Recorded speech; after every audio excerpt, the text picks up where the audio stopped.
इसी क्रम को बढ़ाते हुए अनिल गुप्ता, डॉक्टर अनिल गुप्ता को बोलते हैं कि थोड़ा सा मेडिकल पे आप 5 मिनट 7 मिनट जो भी है, Anil from Deoria skin specialist, स्वागत है।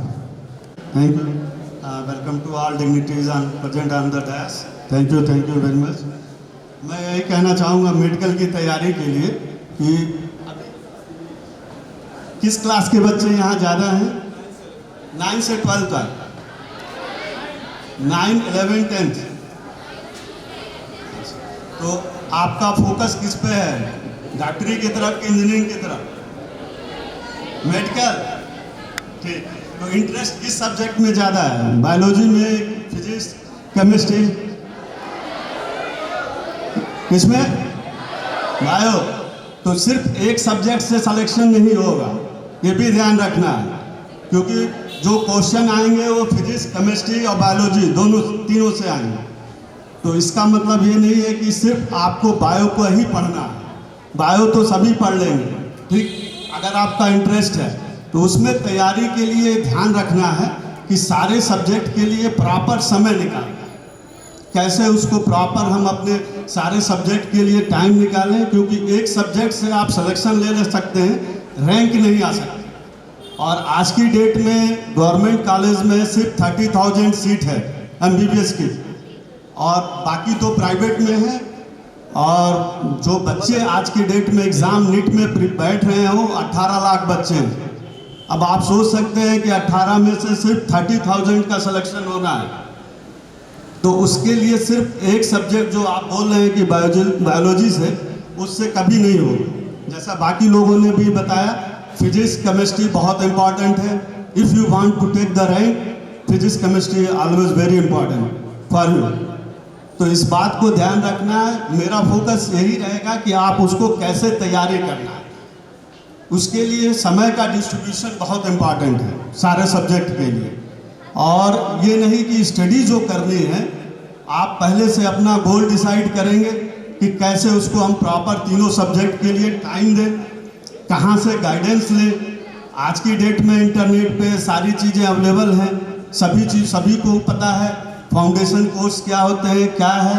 तो अगर आपको नीट के लिए तैयारी करना है, बाकी चीज़ों के लिए, तो आप अभी से उसको क्लासीफाइड करें अपने सब्जेक्ट को, और उसके हिसाब से टाइम लें, और डेली इसको प्रैक्टिस में भी लें। अगर आप 11-12 से तैयारी करेंगे तो सिलेक्शन की प्रोबेबिलिटी ज़्यादा होगी, क्योंकि जो भी सब्जेक्ट हैं वो जो आपको बोर्ड परीक्षा में पूछे जाते हैं वही चीज़ें MCQ फॉर्म में आपको सारे पेपर्स में भी आएंगे। लेकिन उसके लिए आपको पूरा डिवाइड करना पड़ेगा कि कैसे करें। तो जिस चैप्टर को आप पढ़ें उसके लिए खुद से नोट बनाएं, किसी और के नोट्स नहीं। अगर आप अपना नोट्स खुद से बनाएंगे, उसको खुद से लिखेंगे, तो वो और वो मेमोरी में जाएगा। जो जितना ज़्यादा लिखता है उसके दिमाग में उतनी चीज़ें रहती हैं। अगर आप किसी दूसरे का नोट्स पढ़ते हैं तो वो उतनी नहीं रहेंगे। आप हो सकता है पढ़ेंगे, मगअप करेंगे, याद कर लेंगे, लेकिन याद भी हमेशा कितना रहेगा? 7 डेज बाद 50% स्किप हो जाता है। तो फिर उसको रिवाइज कैसे करें? उसके लिए भी आपको एक प्रोग्राम अपना सेट करना पड़ेगा, टाइम ड्यूरेशन, कि जो चैप्टर आपने आज पढ़ा उसको एटलीस्ट 7 या 10 डेज बाद फिर रिवाइज करें।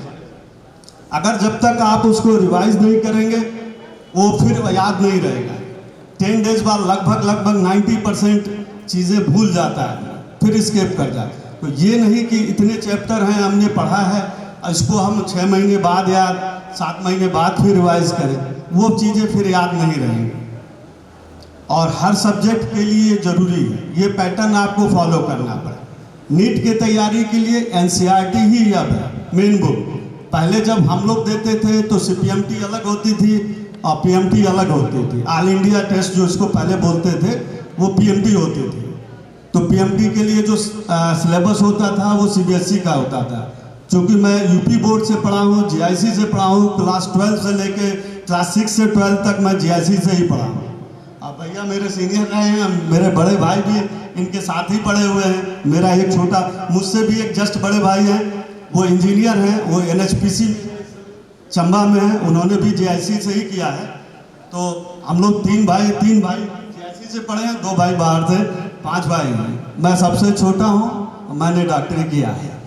तो इसके लिए ये ज़रूरी है कि आप फोकस जरूर करें उसको। नीट का अगर आपको तैयारी करना है तो पुराने जो क्वेश्चन पेपर है उसको देखना होता है।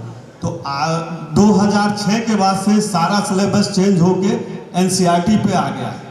अब ये सीपीएमटी नहीं होती है, एक ही एग्ज़ाम होता है पीएमटी। पहले यूपी बोर्ड के होते थे, जो बुक्स होते थे यूपी बोर्ड से जो पढ़ते थे उनको ज़्यादा सिलेक्शन सीपीएमटी में मिलता था, बाकी जो सीबीएसई बोर्ड से थे उनको पीएमटी में ज़्यादा होता। लेकिन अब जो है एक ही एग्ज़ाम है, आपको एक ही बार मौका मिलेगा, तो एनसीईआरटी बुक्स ही पढ़नी है। बाकी जो टीचर आपको क्लास में पढ़ाते हैं, बाकी आप कहीं कोचिंग करते हैं या किसी टीचर से गाइडेंस लेते हैं, उसको प्रॉपर देखिए। समय का अपना प्रबंधन बहुत ज़रूरी इम्पॉर्टेंट है। और उसके साथ आप अपने क्वेश्चन को भी पुराने पेपर लेके उसको सॉल्व करने की कोशिश करें। और डेली कम से कम 3 से 4 घंटा पर डे देना है, along your 11th and 12th both. ये नहीं सोचना है कि हमने एक हफ्ते में 2 दिन ज़्यादा पढ़ लिया तो हो जाएगा, ऐसा नहीं। इसमें डेली रिवाइज करना पड़ेगा, डेली प्रैक्टिस करनी पड़ेगी, तभी होगा सिलेक्शन।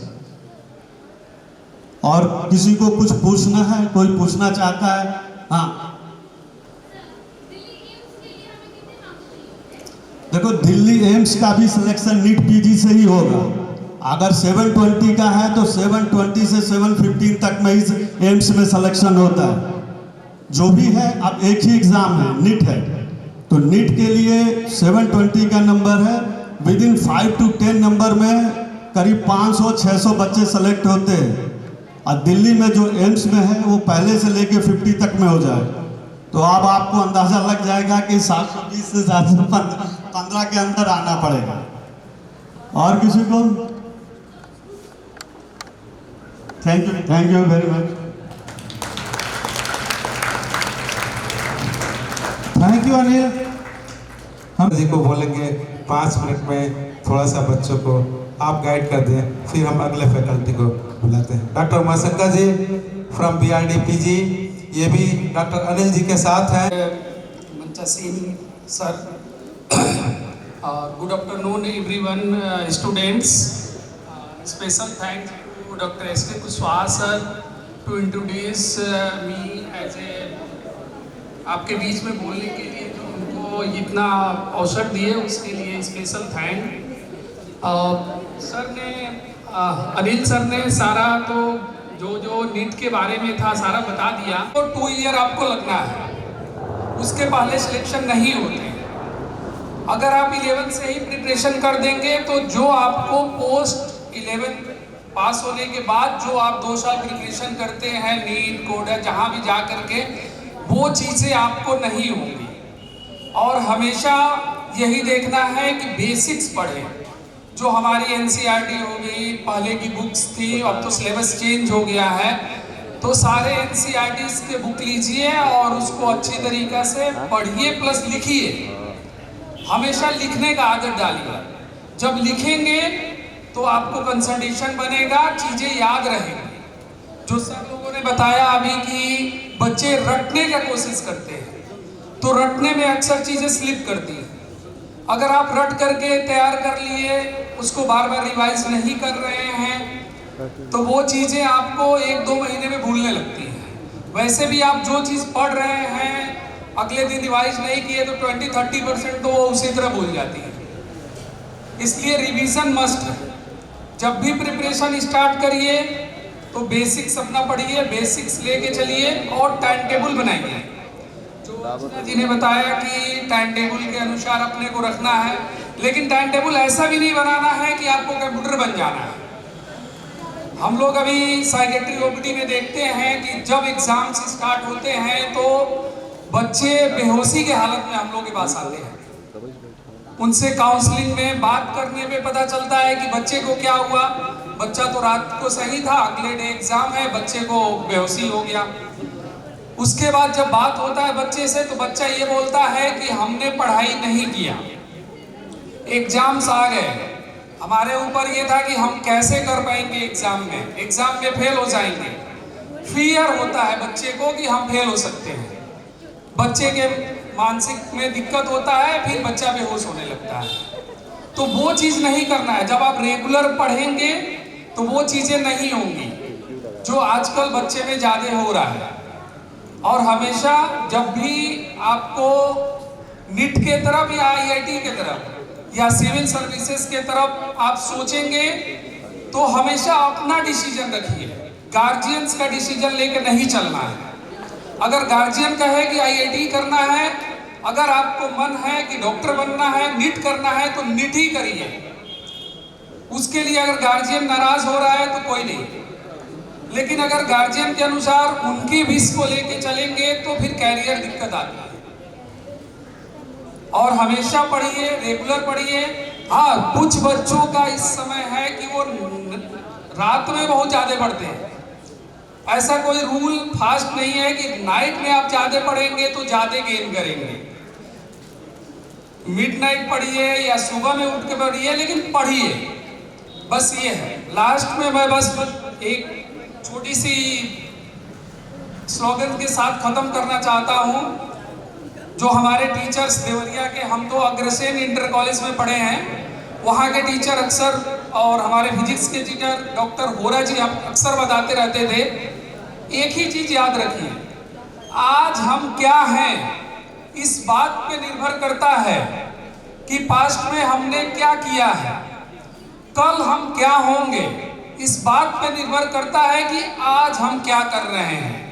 Thank you everyone. होरा जी का नाम आपने ले लिया।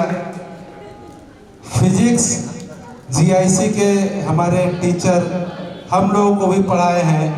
होरा जी, फिजिक्स और होरा जी एक दूसरे के समन्वय थे। आदरणीय होरा जी तो अब नहीं है, लेकिन बहुत उनकी याद रहती है। तो थैंक यू डॉक्टर उमाशंकर साहब।